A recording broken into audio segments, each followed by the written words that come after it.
Hello friends, आपका अपने YouTube channel पर स्वागत है। आशा करती हूँ आप सब अच्छे होंगे। इस वीडियो में हम भारत पाकिस्तान मीडिया में राष्ट्रीय अंतर्राष्ट्रीय मुद्दों पर जो डिस्कशन होता है उसके बारे में जानेंगे। वीडियो पसंद आए वीडियो को लाइक करें और चैनल को सब्सक्राइब करके अपनी राय कमेंट बॉक्स में जरूर दें।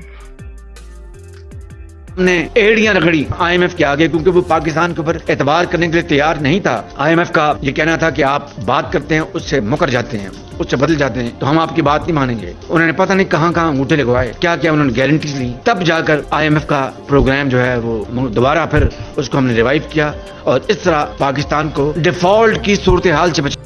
इसमें कोई शक नहीं है कि मुल्क की मुआशी सूरत हाल खराब से खराब तर हो रही है और महंगाई आसमान से बातें कर रही है। हुकूमत के एक वजीर कुछ कहते हैं तो दूसरे वजीर आके उसके बिल्कुल ऑपोजिट बात करते हैं। वजीर आजम शहबाज शरीफ ने कहा कि हमें ये नहीं पता कि IMF ने हमसे कहां कहां अंगूठे लगवा। लेकिन जब सर्वे हुआ तो सर्वे में ये बात साबित हुई, यहाँ पे हर सहूलत मैसर हो, यहाँ पे रोजगार हो, पैसा हो, खुशहाली हो, अगर ऐसे मुल्क में जाने का उनको मौका मिले तो 64% पाकिस्तानी ऐसे थे नाज़रीन जिन्होंने कहा कि हाँ वो छोड़ के चले जाएंगे। मेड इन चाइना हम चीज़ों को यूज़ कर रहे हैं। हमारे जितने भी फाइटर जेट या दूसरी चीज़ें हैं वो मेड इन चाइना या बाकी दूसरे मुल्कों की हैं, मेड इन पाकिस्तान नहीं है। यूके की गवर्नमेंट ने इस आदमी के ऊपर सैंक्शंस लगा दिए और उनका ये कहना है कि जी अब ये ना तो यूके में किसी किस्म का बिजनेस कर सकता है, ना ही ये वहाँ की जमीन पे कदम रख सकता है। इंटरनेशनल लेवल पर जो जॉब अपॉर्चुनिटी, जो रिस्पेक्ट, जो मुकाम इंडियंस को मिलता है वो पाकिस्तानियों को क्यों नहीं मिलता? क्योंकि ये वो लोग हैं जो कहीं ना कहीं इनको मौका नहीं मिल रहा, लेकिन ये मौके की तलाश में है। ये मकारियों का CEO आप भूल गए, वो हमारे पाकिस्तानी में पाई जाती है। हकीकत है पाकिस्तान जो है। इसमें कोई शक नहीं है कि मुल्क की मुआशी सूरत हाल खराब से खराब तर हो रही है और महंगाई आसमान से बातें कर रही है। हुकूमत के एक वजीर कुछ कहते हैं तो दूसरे वजीर आके उसके बिल्कुल ऑपोजिट बात करते हैं। वजीर आजम शहबाज शरीफ ने कहा कि हमें ये नहीं पता कि IMF ने हमसे कहां कहां अंगूठे लगवा कर मुआहदा किया और इस तरह हमने मुल्क को डिफॉल्ट से बचा लिया। Let's watch the prime minister. किस तरह हमने एड़ियां रगड़ी आईएमएफ के आगे, क्योंकि वो पाकिस्तान के ऊपर एतबार करने के लिए तैयार नहीं था। आईएमएफ का ये कहना था कि आप बात करते हैं उससे मुकर जाते हैं, उससे बदल जाते हैं, तो हम आपकी बात नहीं मानेंगे। उन्होंने पता नहीं कहां कहां अंगूठे लगवाए, क्या क्या उन्होंने गारंटीज ली, तब जाकर आईएमएफ का प्रोग्राम जो है वो दोबारा फिर उसको हमने रिवाइव किया और इस तरह पाकिस्तान को डिफॉल्ट की सूरत हाल से बचा लिया। हमारे साथ मौजूद है former finance minister Shaukat Tareen साहब। Thank you so much for being on the program. Tareen साहब, इसहाक डार साहब और मिफ्ता इस्माइल साहब, उनकी तो ऑपोजिट व्यूज हैं डिफॉल्ट के हवाले से, शुरू से ही थे।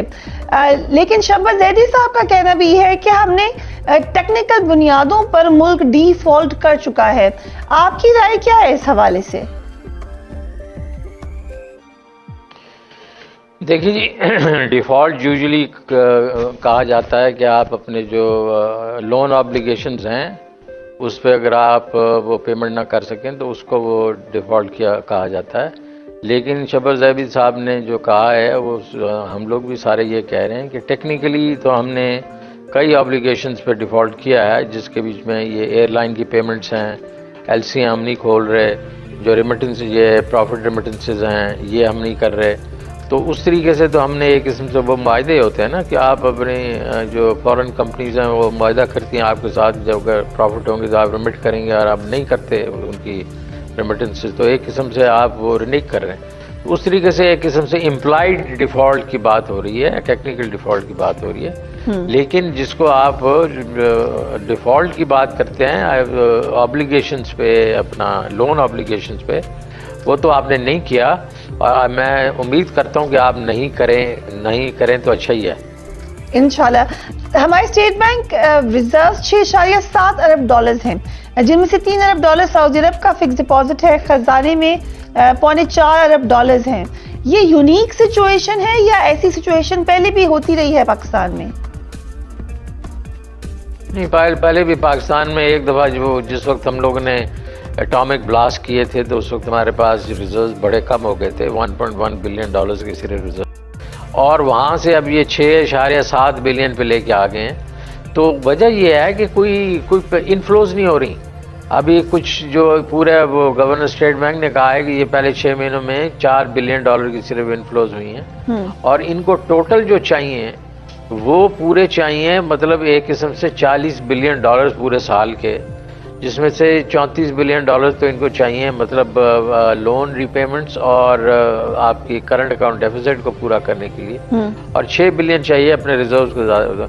तो उसमें अभी बहुत काफ़ी गैप है। उन्होंने गिनवाया जो रोल ओवर्स भी किए हैं, चाइना ने किए हैं, सऊदी अरेबिया ने किए हैं वगैरह, तो वो भी है, लेकिन फिर भी अभी भी गैप है। और अब वो ये उम्मीद कर रहे हैं कि सऊदी अरेबिया और इनको कोई बेल आउट पैकेज देगा। फिक्र है कि हमें क्या होगा, इतने अनपॉपुलर हम हो गए हैं। माफ करिए, ये जो डेवलपमेंट हुआ है फ्लड के बाद, मैं कहता हूँ इट्स ऑन अ पार जो ईस्ट पाकिस्तान के साथ हुआ था। ठीक, उधर तो खैर 5 लाख लोग डूब के मर गए, और उसके बाद एक आदमी जो इसका नॉर्मल सपोर्ट था तो वो हीरो बन गया और हर सीट जीत गया उनके इलेक्शंस में। मगर ये कुछ नहीं हो रहा है। लोग कह रहे हैं nothing is happening to help them.